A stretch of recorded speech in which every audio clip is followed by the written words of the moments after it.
व्यक्ति किसी और वस्तु या भाव से परिचित हो ना हो, भय और भविष्य दोनों ही व्यक्ति के मन में सदैव रहते हैं, जिनका अस्तित्व व्यक्ति के अस्तित्व पे भारी रहता है।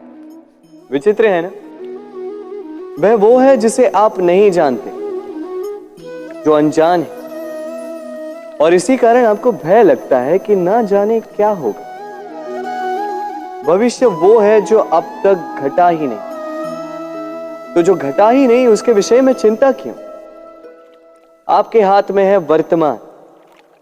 वर्तमान के कर्म सत्य मन से कीजिए और सोचिए ये कि अपने कर्मों को और कितनी श्रेष्ठता से किया जा सकता है। इसलिए आप विश्वास कीजिए, यदि वर्तमान के कर्मों को आप सत्य मन से करोगे तो भय स्वयं ही निकल जाएगा और भविष्य का फल अवश्य ही मीठा होगा। इसलिए भय और भविष्य से डरना छोड़ दीजिए, इस वर्तमान को जी। जीवन में हम कई लोगों से मिलते हैं। आप भी ऐसे कई लोगों से मिले होंगे जिन्होंने स्वयं को असफल मान लिया, निराश हो चुके, जिन्होंने ये स्वीकार कर लिया है कि इस जीवन में उनसे कोई कार्य हो ही नहीं पाएगा, वो कुछ कर ही नहीं सकते, किसी कार्य के वो योग्य ही नहीं। किंतु ऐसा नहीं, इस संसार में ऐसा कुछ भी नहीं है जो योग्य नहीं है। कोई ऐसा अक्षर नहीं है जो किसी मंत्र का भाग ना, कोई ऐसी जड़ी बूटी नहीं है जो औषधि ना, कोई ऐसा विष नहीं है जो समय आने पर अमृत ना बन जाए। और इसी प्रकार कोई व्यक्ति अयोग्य नहीं होता, उसे अयोग्य बनाती है उसकी सोच।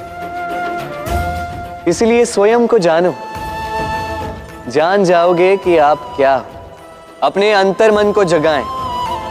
आप देखेंगे कि जिस संसार की नींव ही बनी है आशा से, उस संसार में निराशा, हताशा और हार जैसा कोई भाव अस्तित्व ही नहीं रखता। कितना सुंदर पुस्तक है, सुंदर आवरण है, सजाए हुए पृष्ठ है,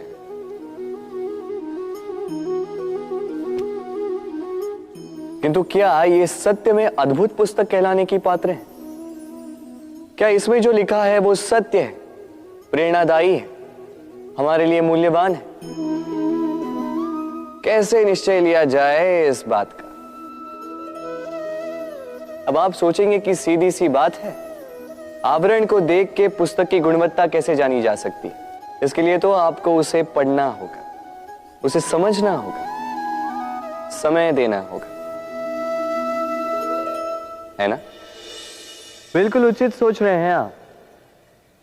बस आश्चर्य की बात यह है कि पुस्तक के विषय में आप ये सारी बातें जानते हैं, किंतु किसी व्यक्ति के विषय में आप ये सारी बातें मन में नहीं लाते।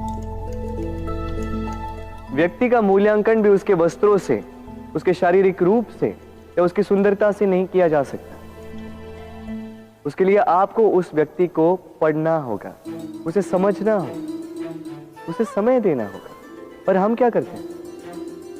पहनावे, रंग, सुंदरता को देखकर आकर्षित हो जाते हैं, उसे प्रेम समझ बैठते हैं और आए दिन कोई ना कोई ये कहते सुनाई देता है कि उसकी प्रेम कहानी सफल नहीं हो पाई, उसे छल मिला।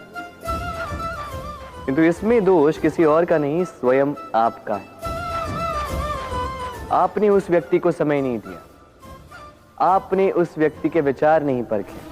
प्रेम 2 क्षण में बनने वाला पकवान नहीं है, इसका स्वाद चखने के लिए आपको जीवन भर का समय देना पड़ेगा।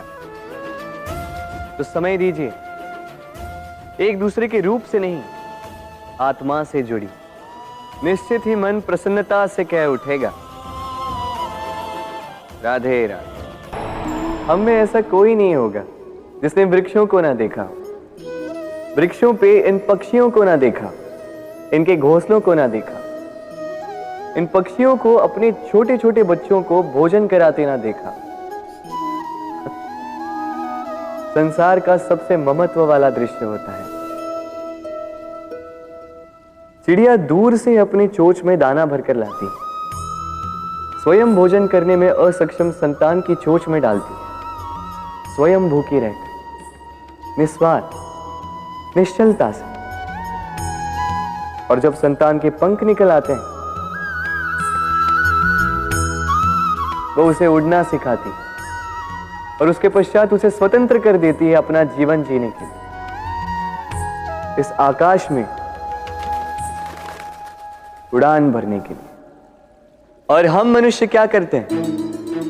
जिस संतान को हम पंछी की भांति पालते हैं, उसके पंख निकलते ही हम उसे बांध देते हैं, ये सोच के कि कहीं वो दूर उड़कर न चली जाए।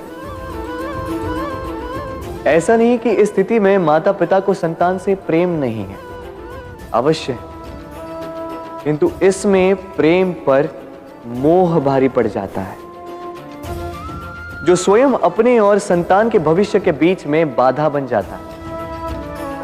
हम ये भूल जाते हैं कि हम केवल जन्मदाता है, भाग्य विधाता नहीं। तो जब प्रेम में मोह आ जाए तो वो प्रेम नहीं, स्वार्थ बन जाता है। इसलिए प्रेम को पास रखिए और मोह को दूर, क्योंकि जिससे प्रेम करते हैं उसका विकास नहीं रोका करते। प्रेम संसार का सबसे पवित्र बंधन है, पर सच पूछो तो ये बंधन से मुक्ति है, स्वतंत्रता है।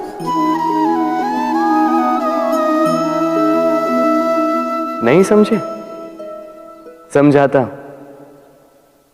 यदि कोई आपका प्रेम ठुकरा दे, यदि कोई आपका प्रेम समझ ही ना पाए, तो क्या होगा? कुछ उदास हो जाएंगे, कुछ छल करके प्रेम पाना चाहेंगे, तो कुछ बलपूर्वक प्रेम पर अधिकार करना चाहेंगे।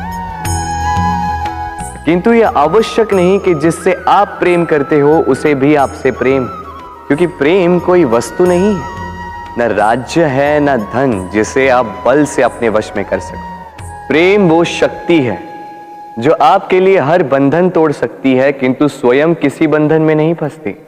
तो जिससे भी आप प्रेम करते हो उसे स्वतंत्र छोड़ दीजिए, क्योंकि स्वतंत्रता ही वो भाव है जो जीव को सबसे अधिक प्रिय है। प्रेम सच्चा होगा तो उसे अवश्य समझ में आए। तब तक के लिए निस्वार्थ भाव से प्रेम कीजिए, स्वार्थ हट जाएगा तो प्रेम आ ही जाएगा और मन प्रसन्न होकर बोलेगा, राधे राधे। जब भी प्रेम की बात आती है, हम सबसे पहले मन में एक नायक और एक नायिका का चित्रण कर लेते हैं। क्यों? आपके साथ भी यही होता है ना? पर क्या प्रेम केवल नायक नायिका के आकर्षण का बंधन है? नहीं, प्रेम तो परिवार से हो सकता है, माता पिता भाई बहन से हो सकता है, सखा मित्रों से हो सकता है, देश और जन्मभूमि के लिए हो सकता है, मानवता के लिए हो सकता है, किसी कला के लिए हो सकता है, इस प्रकृति के लिए हो सकता है।